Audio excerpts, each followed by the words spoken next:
به نام خدا. سلام دوستان عزیزم، وقتتون بخیر باشه. پادکست صدای سکوت امروز رو با کتابی زیبا و جذاب شروع میکنیم. تفکر سریع و کند. نویسنده دانیل کانمن هستش، مترجم خانم فاطمه امیدی و نشر نوین در تهران در سال 1400 این کتاب رو چاپ کردن. این کتاب در حوزه موفقیت، کسب و کار و خودیاری هستش. لطفاً با من همراه باشید تا این کتاب زیبا و شیرین رو شروع کنیم. تقدیم به آموس تورسکی. به نظرم هر نویسنده‌ای با این تصور کتابش را می‌نویسد که خوانندگان در شرایط خاصی بتوانند بیشترین بهره را از مطالعه آن ببرند. من فکر می‌کنم کتابم در چنین شرایطی به کمک مخاطب می‌آید. اوقاتی بین ساعت‌های کاری که کارمندان برای استراحت دور هم جمع می‌شوند و زمانی را به صحبت کردن، تبادل نظر، بیان شایعات و سخنچینی می‌گذرانند. امیدوارم بتوانم واژگان مورد استفاده آنها موقع صحبت درباره انتخاب‌ها و قضاوت‌های دیگران، سیاست‌های جدید شرکت یا سرمایه‌گذاری‌های مالی همکارانشان را بهبود ببخشم. چرا باید به شایعات و سخنچینی‌ها توجه کرد؟ از آنجایی که شناسایی و برچسب گذاری اشتباهات دیگران بسیار آسان‌تر و لذت بخشتر از تشخیص اشتباهات خودمان است، زیر سوال بردن آنچه باور داریم و می‌خواهیم کار سختی است که در مواقع ضروری سخت‌تر هم می‌شود. اما می‌توانیم از نظرات و شایعات آگاهانه دیگران استفاده کنیم. اکثر مواقع بی اختیار نحوه نگرش دوستان و همکاران نسبت به انتخاب‌هایمان و ارزیابی آنها را پیش بینی می‌کنیم. بنابراین کیفیت و محتوای این قضاوت‌های پیش بینی شده مهم است. پیش بینی شایعات هوشمندانه به ما انگیزه قوی می‌دهد تا خودمان را به طور جدی مورد انتقاد قرار دهیم. انگیزه‌ای حتی قوی‌تر از قرار و مدارهایی که در آغاز هر سال برای بهبود تصمیم گیری‌هایمان در کار و زندگی می‌گذاریم. پزشک زمانی تشخیص خوبی دارد که مجموعه بزرگی از واژگان مربوط به بیماری‌های مختلف را در ذهن داشته باشد. مجموعه‌ای که در آن هر واژه با بیماری و علائم مرتبط با آن، علل و عوامل مؤثر، عواقب و پیامدهای احتمالی و مداخلات پزشکی ممکن برای درمان یا کاهش علائم بیماری مرتبط است. بخشی از یادگیری علم پزشکی یادگیری زبان آن است. درک عمیق‌تر قضاوت‌ها و انتخاب‌ها نیز به واژگانی غنی‌تر از واژگان زبان روزمره نیاز دارد. لزوم توجه به شایعات آگاهانه به این خاطر است که الگوهای مشخصی در اشتباهات و خطاهای افراد وجود دارد. خطاهای سیستماتیک همان سوگیری‌ها و خطاهای شناختی هستند که میتوان آنها را در شرایط خاصی پیش بینی کرد. به عنوان مثال پیش بینی می شود وقتی گوینده‌ای خوش‌تیپ و با اعتماد به نفس پا به صحنه می‌گذارد، تماشاگران نظرات او را مطلوب‌تر از حد واقعی آن قضاوت می‌کنند. اصطلاح تشخیصی خاصی برای این سوگیری وجود دارد که پیشبینی، شناخت و درک آن را آسان‌تر می‌کند. اثر هاله‌ای. اگر از شما بپرسند به چه فکر می‌کنید، معمولاً به راحتی جواب می‌دهید. باور دارید می‌دانید در ذهنتان چه می‌گذرد. فکر می‌کنید ذهنتان از تفکرات آگاهانه‌ای تشکیل شده است و هر یک از این تفکرات به شکلی منظم به تفکراتی دیگر می‌انجامد. اما ذهن فقط به این شکل کار نمی کند. در واقع حتی شیوه معمول کارکرد ذهن هم اینگونه نیست. بیشتر برداشت‌ها و افکار شما بدون اینکه بدانید از کجا آمدند به خودآگاهتان راه می‌یابند. نمی‌توانید ردیابی کنید چطور به این باور رسیده‌اید که یک لامپ روی میز مقابلتان قرار دارد، یا اینکه چطور از پشت تلفن توانستید رد پای ناراحتی یا عصبانیت را در صدای همسرتان تشخیص دهید، یا اینکه چطور توانستید در جاده خود را از خطر مرگ نجات دهید و تازه بعدش بفهمید چه اتفاقی افتاده است. بخشی از فرایندهای ذهنی که به برداشت‌ها، شهود و بسیاری از تصمیمات منجر می‌شوند، بی سر و صدا و در خفا اتفاق می‌افتد. بیشتر بحث‌های این کتاب درباره سوگیری‌های شهودی است. با این حال تمرکز روی خطاها به معنی زیر سوال بردن یا لکه‌دار کردن هوش آدمی نیست. همانطور که توجه به بیماری‌ها در متون پزشکی به معنای انکار سلامتی نیست. اکثر ما در بیشتر مواقع از نظر ذهنی سالم هستیم و بیشتر قضاوت‌ها و اعمالمان مناسبند. در هر قدمی که در زندگی به جلو پیش می‌رویم، به طور معمول اجازه می‌دهیم برداشت‌ها و احساسات راهنمای مسیرمان باشند و اعتمادی که به باورها و ترجیحات شهودی خود داریم معمولاً قابل توجیه است. اما همیشه اینگونه نیست، چرا که ما حتی وقتی در حال اشتباه کردن هستیم نیز اغلب به خودمان مطمئنیم. در نتیجه به احتمال زیاد شاهدی بی‌طرف بیشتر از خودمان بتواند خطاهایمان را ببیند. بنابراین هدف من این است: بهبود توانایی شناخت و درک اشتباهات دیگران و نهایتاً اشتباهات خودمان در قضاوت‌ها و انتخاب‌ها، با ارائه زمانی غنی‌تر و دقیق‌تر در بحث راجع به آنها. دست کم در بعضی موارد تشخیص دقیق می‌تواند منجر به مداخله‌ای شود که خسارات احتمالی ناشی از قضاوت‌ها و انتخاب‌های بد را به حداقل برساند. بحث از کجا شروع شد؟ در این کتاب درک فعلی من از قضاوت و تصمیم گیری ارائه می شود که متأثر از یافته‌های روانشناسی دهه‌های اخیر است. با این حال رد پای ایده‌های اصلی این کتاب را در یکی از روزهای سال 1969 جستجو می کنم. روزی که روز شانس من بود. آن روز از یکی از همکاران خواستم در سمیناری که در دانشکده روانشناسی دانشگاه عبری اورشلیم تدریس می کردم به عنوان مهمان صحبت کنم. آموس تورسکی در حقیقت تحقیقات حوزه تصمیم گیری و در واقع در هر حوزه‌ای که فعالیت می کرد ستاره‌ای در حال ظهور به شما می رفت. بنابراین می دانستم اوقات جالبی را در سمینار سپری خواهیم کرد.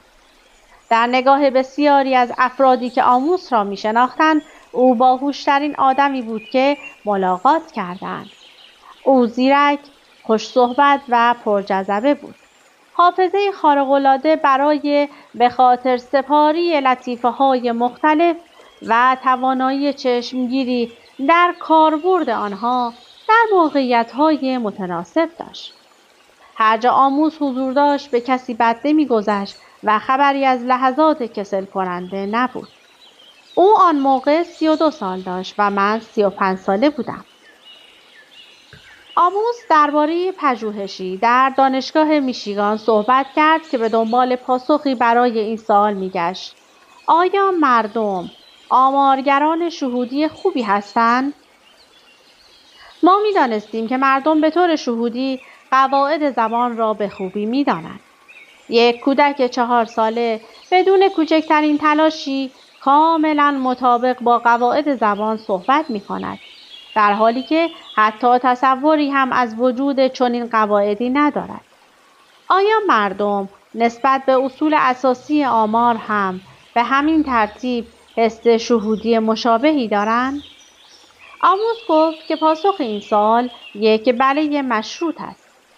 در آن سمینار بحث پرشوری داشتیم و در نهایت به این نتیجه رسیدیم که نه مشروط پاسخ بهتری است. من و آموز از تبادل نظر با یکدیگر لذت می‌بردیم. در آخر به این نتیجه رسیدیم که آمار شهودی موضوع جالبی است و پژوهشی مشترک درباره آن می‌تواند برایمان جالب باشد. همان جمعه موقع نهار با یکدیگر ملاقات کردیم و برای مطالعه‌ای راجع به پدیده آمار شهودی در پژوهشگران خبره برنامه‌ریزی کردیم. ما در سمینار به این نتیجه رسیده بودیم که شهود خودمان ناقص است. علیرغم سالها تدریس و استفاده از علم آمار، هنوز حس شهودی نسبت به قابلیت اطمینان نتایج آماری نمونه‌های کوچک در ما شکل نگرفته بود. قضاوت‌های ذهنی ما سوگیری داشت. بیش از حد تمایل داشتیم که یافته‌های پژوهش بر اساس شواهد ناکافی را باور کنیم و مایل بودیم در پژوهش‌های خودمان مشاهدات اندکی را جمع آوری کنیم. هدف پژوهش ما بررسی این موضوع بود که آیا پژوهشگران دیگر هم گرفتار چنین مشکلی می‌شوند یا خیر. به این ترتیب یک نظرسنجی طراحی و تدوین کردیم. در این نظرسنجی سناریوهای واقع گرایانه از مسائل آماری پیش آمده در پژوهش‌ها را گنجاندیم.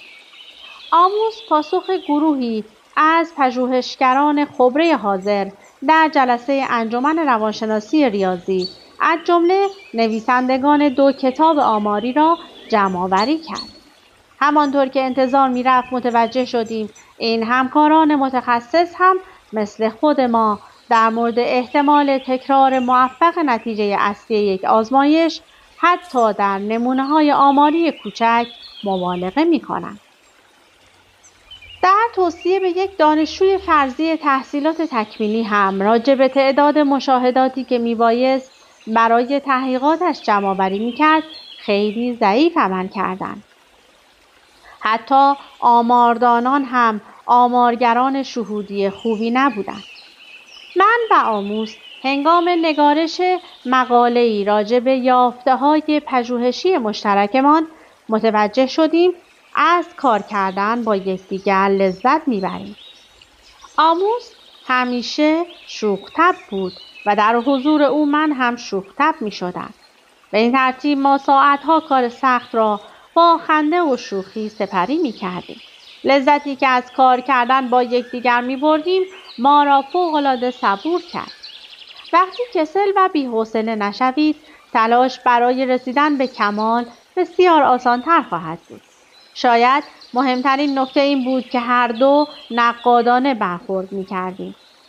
من و آموز هر دو منتقد و مباحثه‌گر بودیم. آموز حتی بیشتر از من، اما طی سالهای همکاریمان هرگز پیش نیامد که یکی از ما حرف دیگری را بدون مباحثه و بی‌دلیل رد کند. در عوض یکی از بزرگترین لذت‌های من در همکاری با او این بود که آموز بارها و بارها ایده‌های مبهم مرا خیلی واضح‌تر از چیزی که مطرح می‌کردم در می‌یافت. آموز متفکر منطقی‌تری بود و با اتکا به نظریه‌های علمی به طور تمام و کمال بر مسیر پژوهش کنترل داشت. من بیشتر اهل شهود بودم و در روانشناسی ادراک که ایده‌های زیادی از آن گرفتیم دستی بر آتش داشتم. ما آنقدر به هم شبیه بودیم که به راحتی می توانستیم همدیگر را درک کنیم و آنقدر تفاوت داشتیم که یکدیگر را غافلگیر کنیم. روالی ایجاد کردیم که طی آن بیشتر روزهای کاری خود را با هم و اغلب در پیاده روی‌های طولانی می گذراندیم. در 14 سال بعدی محور اصلی زندگی هر دوی ما همکاری مشترکمان بود و پژوهش‌هایی که در آن سالها در کنار هم انجام دادیم. بهترین کارهایی بودند که هر یک از ما تا کنون انجام داده است. خیلی زود روشی برای خودمان تعریف کردیم و تا سالها بعد هم به آن پایبند بودیم. پژوهش ما در قالب مکالمه‌ای بود که طی آن سوالاتی را پیش می‌کشیدیم و به طور مشترک پاسخ‌های شهودی خود را بررسی می‌کردیم. هر سوال برای ما آزمایش کوچکی بود و به این ترتیب در طول روز آزمایش‌های زیادی انجام می‌دادیم. لزوماً به دنبال جواب درست این سوالات آماری نبودیم. هدفمان شناسایی و تحلیل پاسخ شهودی یا همان اولین پاسخ بود که به ذهن ما خطور می‌کرد. پاسخی که حتی وقتی می‌دانستیم اشتباه است، باز هم وسوسه می‌شدیم آن را مطرح کنیم. ما همانطور که بعداً دیدیم به درستی باور داشتیم که هر شهودی که در ذهن هر دوی ما هست در بسیاری از انسان‌های دیگر نیز مشترک است و نشان دادن تأثیر آن بر قضاوت‌ها کار دشواری نخواهد بود. یک بار در کمال خوشحالی دریافتیم که درباره مشاغل آتی چند کودک نوپایی که هر دو می‌شناختیم چقدر ایده‌های احمقانه مشابهی داریم. می‌توانستیم بگوییم فلان کودک 3 ساله در آینده یک وکیل مدافع مجادله‌گر می‌شود یا استاد دانشگاهی می‌شود که همیشه سرش در کتاب است، یا روان درمانگری همدل و اندکی فضول. البته تمام این پیشبینی‌ها کاملاً چرند بود، اما باز هم به نظرمان جذاب می‌آمد. همچنین واضح بود که شهود ما بر اساس شباهت هر کودک به کلیشه‌های فرهنگی یک شغل یا حرفه شکل می‌گرفت. این تمرین سرگرم کننده باعث شد تا نظریه‌ای در مورد نقش شباهت در پیشبینی‌ها به ذهنمان برسد.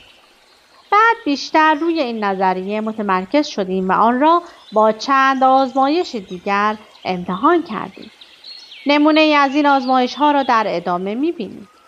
فرض کنید استیو به طور تصادفی از یک نمونه معرف جامعه انتخاب شده است و بعد سوال بعدی را در نظر بگیرید.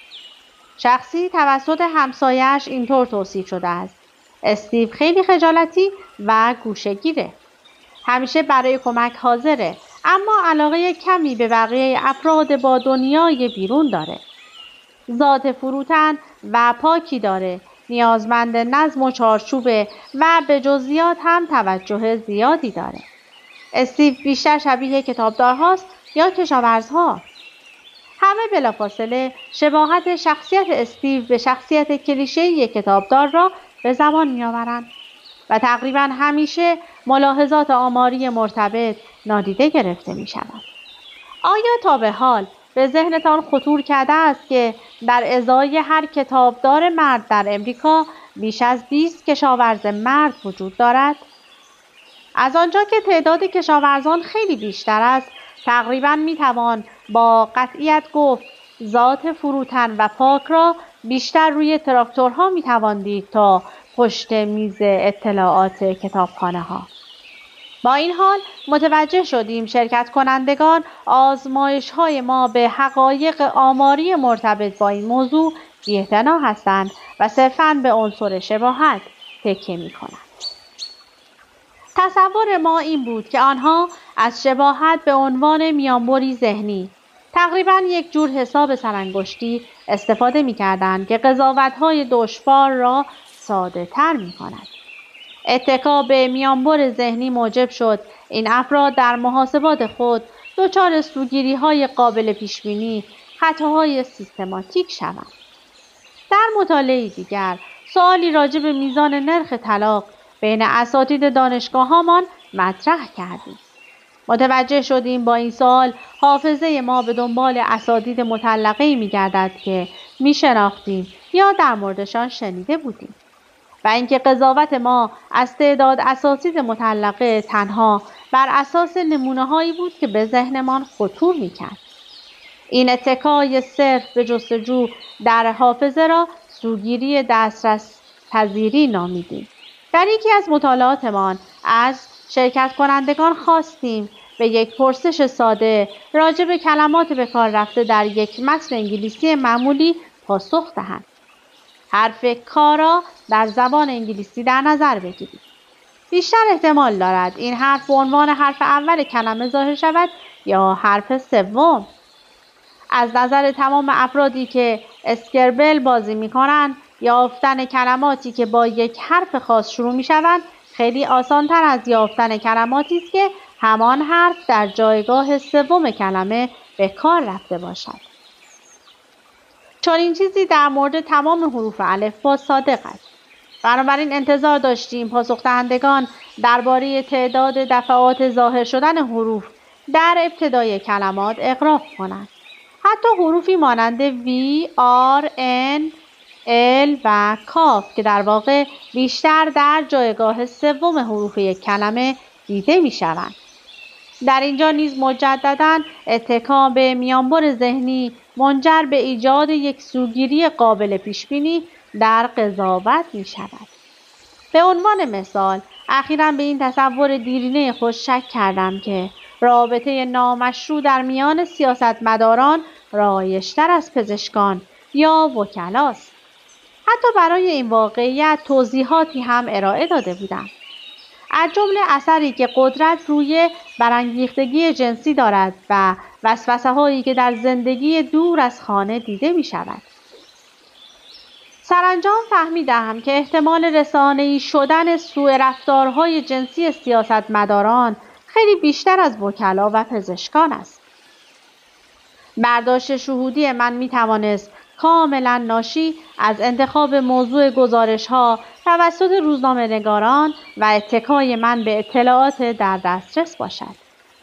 من و آموز چندین سال را صرف مطالعه و مستندسازی سوگیری‌های تفکر شهودی در موارد مختلف کردیم، مثل تعیین احتمال وقوع رویدادها، پیشبینی آینده، ارزیابی فرضیه‌ها و برآورد فراوانی‌ها.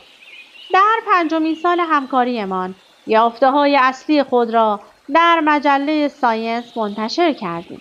مجله‌ای که دانشمندان رشته‌های مختلف آن را می‌خوانند. عنوان مقاله: قضاوت در شرایط عدم قطعیت، میانبرهای ذهنی و سوگیری هاست و در انتهای این کتاب به طور کامل آورده شده است. این مقاله میانبرهای ساده کننده ای را توصیف کرد که تفکر شهودی از آنها بهره می برد و حتی 20 سوگیری را به عنوان مظاهر این میانبرهای ذهنی و همچنین شاهدی بر نقش میانبرهای ذهنی در قضاوت تشریح کرد.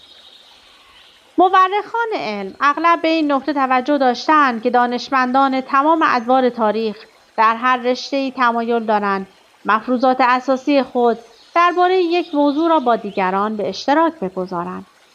دانشمندان علوم اجتماعی نیز از این قاعده مستثنا نیستند. آنها به دیدگاهی از طبیعت انسان تکیه می‌کنند که زمینه بسیاری از مباحث مربوط به رفتارهای خاص انسانی را فراهم می‌کند، اما به ندرت مورد سوال قرار می‌گیرد. دانشمندان علوم اجتماعی در دهه 1970 میلادی به طور گسترده دو ایده را درباره ماهیت انسان پذیرفتند. اول اینکه افراد به طور کلی منطقی هستند و تفکر آنها معمولاً عاقلانه است. دوم، احساساتی نظیر ترس، محبت و نفرت در دور شدن افراد از عقلانیت نقش اساسی دارند و بیخردی‌های آدمی در قالب این احساسات قابل توضیح است. مقاله ما بدون اینکه بخواهد مستقیما وارد بحث راجع به این دو ایده شود، آنها را به چالش کشید. ما خطاهای سیستماتیک را در تفکر افراد عادی مستندسازی کردیم و متوجه شدیم خطاها بیش از آن که بخواهد به خاطر اختلالات ناشی از احساسات رخ دهد به طراحی دستگاه شناختی ما مربوط است. مقاله ما بیش از انتظارمان مورد توجه قرار گرفت و همچنان یکی از پر استنادترین آثار در علوم اجتماعی است. بیش از 300 مقاله علمی در سال 2010 به این مقاله ارجاع دادند. دانشمندان سایر رشته‌ها نیز این مقاله را مفید دانستند و به خوبی از ایده میانبرهای ذهنی و سوگیری‌ها در بسیاری از زمینه‌های علمی دیگر از جمله تشخیص پزشکی، قضاوت حقوقی، تحلیل هوش، فلسفه، امور مالی، آمار و راهبردهای نظامی استفاده کردند. به عنوان مثال، دانشجویان علوم سیاسی با بهره‌گیری از سوگیری دسترس‌پذیری به تبیین این پدیده پرداختند که چرا برخی موضوعات در ذهن مردم برجسته‌تر است، در حالی که برخی موضوعات دیگر مورد بی‌اعتنایی قرار می‌گیرد. مردم تمایل دارند اهمیت نسبی موضوعات را راحت و بی‌دردسر با اطلاعات دریافتی از حافظه خود ارزیابی کنند و با اطلاعات دریافتی از حافظه هم تا حدود زیادی با پوشش خبری رسانه‌ها پر می‌شود. ذهن و حافظه ما از موضوعاتی پر می‌شوند که به طور مکرر در رسانه‌ها اعلام می‌شود و در عین حال موضوعات دیگری که به آنها پرداخته نمی‌شود از نظر ما دور می‌ماند. از سوی دیگر آنچه در رسانه‌ها برای گزارش انتخاب می‌کنند منطبق با آن موضوعاتی است که از نظر آنها در شرایط کنونی در ذهن مردم وجود دارد. اینکه رژیم‌های استبدادی فشار قابل توجهی بر رسانه‌های مستقل وارد می‌کنند تصادفی نیست. از آنجا که رویدادهای چشمگیر و افراد مشهور به راحتی می‌توانند علاقه و توجه مردم را برانگیزانند، پوشش رسانه‌ای گسترده راجع به موضوعات مورد علاقه مردم رایج و متداول است. به عنوان مثال، تا چندین هفته پس از مرگ مایکل جکسون، یافتن کانال تلویزیونی که موضوع دیگری را گزارش کند تقریباً غیر ممکن بود. در مقابل موضوعات مهم اما غیر هیجان انگیز دیگری نظیر کاهش استانداردهای آموزشی یا سرمایه‌گذاری بیش از حد منابع پزشکی بر آخرین سال زندگی انسان پوشش کمتری در رسانه‌ها دارند، چون برای مخاطب چندان جذاب نیستند. هنگام نوشتن این مقاله متوجه شدم در انتخاب مثال‌هایی که برای پوشش رسانه‌ای کمتر ارائه کردم دسترس پذیری به من کمک کرده است. موضوعاتی که به عنوان نمونه انتخاب کردم موضوعاتی است که اغلب به آنها اشاره شده است. موضوعات دیگری هم وجود دارد که به همان اندازه مهمند، اما دم دست نبوده و به ذهن من خطور نکردند. آن موقع خیلی متوجه این قضیه نشده بودیم، اما به همان اندازه مهمند، اما دم دست نبوده و به ذهن من خطور نکردند. اما یکی از دلایل اصلی جذابیت گسترده میانبرهای ذهنی و سوگیری‌ها در خارج از حوزه روانشناسی ویژگی جانبی کارمان بود. تقریباً همیشه در مقالاتمان متن کامل سوالاتی را می‌گنجاندیم که از خودمان یا دیگران پرسیده بودیم. این سوالات به خواننده اجازه می‌داد تشخیص دهد تفکرات شخصی خودش تا چه حد درگیر سوگیری‌های شناختی می‌شوند و همین سوالات به استدلالی برای اثبات این سوگیری‌ها برای مخاطب تبدیل می‌شد. امیدوارم وقتی سوال مربوط به استیو کتابدار را می‌خواندید چون این احساسی داشته باشید. هدف از طرح سوال این بود که به شما کمک کند قدرت شباهت را به عنوان نشانه‌ای از احتمال وقوع درک کنید و ببینید چقدر راحت می‌توان از حقایق آماری مرتبط چشم‌پوشی کرد. استفاده از استدلال‌های متنوع فرصت ویژه‌ای برای دانشمندان رشته‌های علمی مختلف به خصوص فیلسوفان و اقتصاددانان فراهم کرد تا نقایص احتمالی موجود در تفکراتشان را ببینند. دانشمندان با مشاهده نقاط ضعف خود تمایل بیشتری پیدا کردند تا فرضیه سفت و سخت عقلانی بودن ذهن انسان را زیر سوال ببرند.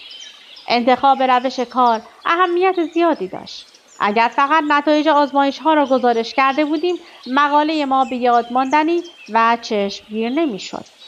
علاوه بر این، خوانندگان شکاک خطاهای مرتبط با قضاوت را به بی‌دقتی دانشجویان دوره کارشناسی که اغلب جامعه آماری مطالعات روانشناسی را تشکیل می‌دهند نسبت می‌دادند و خودشان را از نتایج پژوهش یعنی ارتکاب چنین خطاهایی مبرا می‌دانستند. ما استفاده از استدلال‌ها را به آزمایش‌های استاندارد ترجیح دادیم، نه به خاطر اینکه بخواهیم روی فیلسوف‌ها و اقتصاددانان تأثیر بگذاریم، بلکه به این دلیل که سرگرم کننده تر بودند. به این ترتیب علاوه بر خوششانسی‌های دیگری که در مسیر پژوهش و کار مشترکمان به آن برخوردیم، در انتخاب روش پژوهش نیز خوششانس بودیم. یکی از موضوعات پرتکرار در این کتاب این است که مقوله شانس در هر داستان موفقیتی نقشی بزرگ دارد. تقریبا همیشه تغییرات جزئی و کوچکی در هر داستان وجود دارد که می‌توانند موفقیت چشمگیر و بزرگی را به نتیجه متوسط تبدیل کنند. داستان ما هم از این قاعده مستثنا نبود. واکنش‌ها به کار پژوهشی ما به طور کامل مثبت نبود. تمرکز ما بر سوگیری‌ها مورد انتقاد قرار گرفت، زیرا می‌گفتند دیدگاه ما به ذهن به طور غیر منصفانه‌ای منفی بوده است. طبق روال معمول حوزه‌های علمی، برخی محققان ایده‌های ما را تصحیح و برخی از آنها گزینه‌های قابل قبول دیگری ارائه کردند. با این حال، امروزه این ایده که ذهن ما مستعد گرفتار شدن در دام خطاهای سیستماتیک است، به طور کلی پذیرفته شده است. پژوهش ما درباره قضاوت چنان تأثیری در علوم اجتماعی داشت که فراتر از حد تصورمان بود. بلافاصله پس از بررسی موضوع قضاوت، توجه خود را به تصمیم گیری در شرایط عدم قطعیت معطوف کردیم. هدف ما طرح یک نظریه روانشناختی درباره نحوه تصمیم گیری افراد در شرط بندی های ساده بود. به عنوان مثال، با سکه شیر یا خط می اندازید. اگر شیر آمد $130 برنده می شوید و اگر خط آمد $100 از دست می دهید. آیا این شرط بندی را قبول می کنید؟ از مدت‌ها پیش برای بررسی سوالات گسترده راجع به تصمیم گیری مانند ارزش نسبی که افراد به پدیده‌های قطعی با پیامدهای نامطمئن می‌دهند، از این گزینه‌های ابتدایی استفاده می‌شد. روش ما تغییری نکرد. روزهای زیادی را صرف ایجاد موقعیت‌های انتخابی ساختگی کرده و سپس بررسی کردیم. در هر یک از این موقعیت‌ها ترجیح شهودی ما با منطق انتخابمان هماهنگ است یا نه. در حوزه قضاوت هم سوگیری‌های سیستماتیک را در تصمیماتمان مشاهده کردیم. ترجیحات شهودی دائما قوانین انتخاب عقلانی را نقض می‌کردند. 5 سال پس از انتشار مقاله مشترکمان در مجله ساینس، مقاله نظریه چشمانداز، تجزیه و تحلیل تصمیم‌گیری در شرایط ریسکدار را منتشر کردیم. برخی معتقدند این نظریه تأثیرگذارتر از کار پژوهشیمان در خصوص قضاوت و یکی از مبانی اقتصاد رفتاری است. تا قبل از اینکه جدایی جغرافیایی ادامه کارمان را بسیار دشوار کند، من و آموز از فرصت خارق‌العاده داشتن ذهنی مشترک بهره بردیم که عملکرد آن نسبت به ذهن فردی هر یک از ما بهتر و بالاتر بود. علاوه بر این رابطه‌ای که با یکدیگر داشتیم، کارمان را همانقدر که پربار و سازنده بود، سرگرم کننده هم کرده بود. جایزه نوبلی که در سال 2002 دریافت کردم، نتیجه همکاری ما در زمینه قضاوت و تصمیم گیری بود و اگر آموز زنده بود، به طور مشترک آن را دریافت می‌کردیم. آموز در سال 1996 در سن 59 سالگی درگذشت. چگونه مغز بر تصمیم‌گیری افراد تأثیر می‌گذارد؟ دانیل کانمن، برنده جایزه نوبل اقتصاد و نویسنده کتاب تفکر سریع و آهسته، در کتاب خود ما را به کندوکاو ذهن برده و به توضیح 2 سیستم با عملکرد متفاوت در ذهن انسان‌ها می‌پردازد. با شناخت این 2 سیستم و عملکردشان در شرایط مختلف، قادر خواهیم بود تصمیمات درست‌تر و پیشبینی‌های دقیق‌تری در زندگی و حرفه‌تان داشته باشید. چقدر به مشاهدات و تصورتان از مسائل مختلف تکیه و اعتماد می‌کنید؟ اگر در فصل تابستان به شما بگویند که فردا هوا خنک می‌شود، چه لباسی می‌پوشید؟ چرا چنین تصمیمی می‌گیرید؟ رفتارها و عملکرد ما کاملاً تحت تأثیر فعالیت مغزمان در یادآوری تجربیات و خاطرات است. بر همین اساس تصورات ذهنی ما گاهی منجر به تصمیمات اشتباه می شود. در این کتاب خواهید دید که اساس تصمیم گیری های ما بر چیست؟ منطق یا احساسات؟ همچنین با خواندن این کتاب می توانید بر رفتارهای خود تسلط بیشتری داشته باشید تا کمترین زیان را ببینید. در این خلاصه کتاب به پرسش های زیر پاسخ داده می شود. 1. ذهن چگونه از میانبرها برای بررسی و تحلیل محیط استفاده می کند؟ 2. کدام را می خرید؟ دارویی با 0.05% احتمال تخریب عضلات یا دارویی که از هر 20,000 نفر 1 نفر دچار تخریب عضله می شود؟ سیستم های ذهنتان را بهتر بشناسید. جالب است بدانید درون ذهن ما 2 شخصیت وجود دارد که دقیقاً مثل فیلم های اکشن در حال درگیری و کشمکش هستند. این 2 شخصیت در واقع 2 سیستم متفاوتند که تعاملات این 2 سیستم بر رفتارها، تصمیمها و عملکرد ما تأثیر می‌گذارد. سیستم اول تحریک کننده خودکار و حسی. سیستم دوم متفکر، خودآگاه و سنجیده. سیستم اول بخشی از مغز ماست که به صورت ناگهانی و مستقیم عمل می‌کند و معمولاً تحت کنترل خودآگاه ما قرار ندارد. وقتی صدایی بسیار بلند و ناگهانی میشنوید چه کار میکنید؟ احتمالاً ناخودآگاه توجهتان به سمت صدا جلب میشود. این همان سیستم اول شماست. سیستم دوم آن بخش از مغز ماست که باعث میشود هنگام بر عهده گرفتن مسئولیت با بررسی شرایط تصمیمات سنجیده تری بگیریم. این سیستم با رفتارهای خودآگاه ما در تعامل است. رفتارهایی از قبیل خودکنترلی، تصمیم گیری و توجه به اهداف مشخص شده. تصور کنید در یک جمع به دنبال شخصی می‌گردید. ذهن شما روی این کار متمرکز شده و تلاش می‌کند تا آن فرد را به خاطر بیاورد. این سیستم هر نشانه‌ای را که می‌تواند در پیدا کردن این شخص به شما کمک کند به ذهنتان باز می‌گرداند.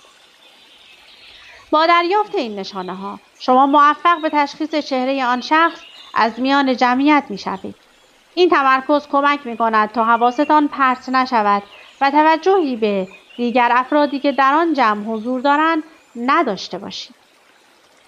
اگر همچنان متمرکز بمانید می‌توانید در کمتر از 1 دقیقه فرد مورد نظر را پیدا کنید. اما اگر تمرکزتان را از دست بدهید برای پیدا کردنش به مشکل برمیخورید. بنابراین سیستم دوم ما با تمرکز کار کرده و بهترین نتیجه را برای ما به ارمغان خواهد آورد. ذهن به دنبال آسان‌ترین راه حل مسئله است. برای درک چگونگی عملکرد این 2 سیستم به مثال زیر توجه کنید. 1 توپ و چوب بیسبال قیمتی معادل 1.10 دلار دارد. قیمت چوب بیسبال 1 دلار از توپ گرانتر است. در این صورت قیمت توپ چقدر است؟ احتمالاً سیستم اول و طرز تفکر ناخودآگاه شما بگوید که قیمت توپ 1/10 دلار است که البته اشتباه کردید. حالا اندکی تأمل کنید و مسئله را دوباره حل کنید. متوجه شدید مشکل کار کجا بود؟ پاسخ درست این سوال 0.05 دلار است. ماجرا از این قرار است که سیستم اول با به دست گرفتن کنترل پاسخی حسی و ناگهانی خود را در اختیارتان می‌گذارد. معمولاً در موقعیت‌های پیچیده‌تر و سخت‌تر سیستم اول سیستم دوم را بیدار می‌کند تا مشکل را حل نماید. اما در مورد مثال توپ و چوب بیسبال سیستم اول گول می‌خورد. سیستم اول مسئله را ساده‌تر از چیزی که هست درک کرده و به اشتباه کاری می‌کند تا تصور کنیم خودش می‌تواند جواب درست را پیدا کند. مغز ما تلاش دارد تا کمترین انرژی ممکن را برای حل مسائل مصرف کند. این قضیه تحت عنوان قانون کمترین تلاش شناخته می‌شود. پاسخ دادن با استفاده از سیستم دوم انرژی بیشتری می‌برد. پس ذهن ما وقتی تصور می‌کند که با سیستم اول می‌تواند جواب سوال را پیدا کند، دیگر سراغ سیستم دوم نمی‌رود. این تنبلی مایه تأسف است، چرا که استفاده از سیستم دوم بخش مهمی از نبوغ ماست. نتایج تحقیقات نشان می‌دهد تمرین کردن وظایف سیستم دوم مانند تمرکز و تسلط بر خود بر افزایش نبوغ ما تاثیرگذار است. با تنبلی کردن و نادیده گرفتن سیستم دوم، ذهن ما مرزهای نبوغمان را محدود می‌سازد. خب دیگه زمان به من اجازه نمیده که بیشتر از این کتاب زیبا رو برای شما بخونم. اگر از این کتاب خوشتون اومده برای خودتون تهیه کنید و تا انتها بخونید. از اینکه با من همراه بودید سپاسگزارم. تا وایس بعدی، خدا نگهدارتون.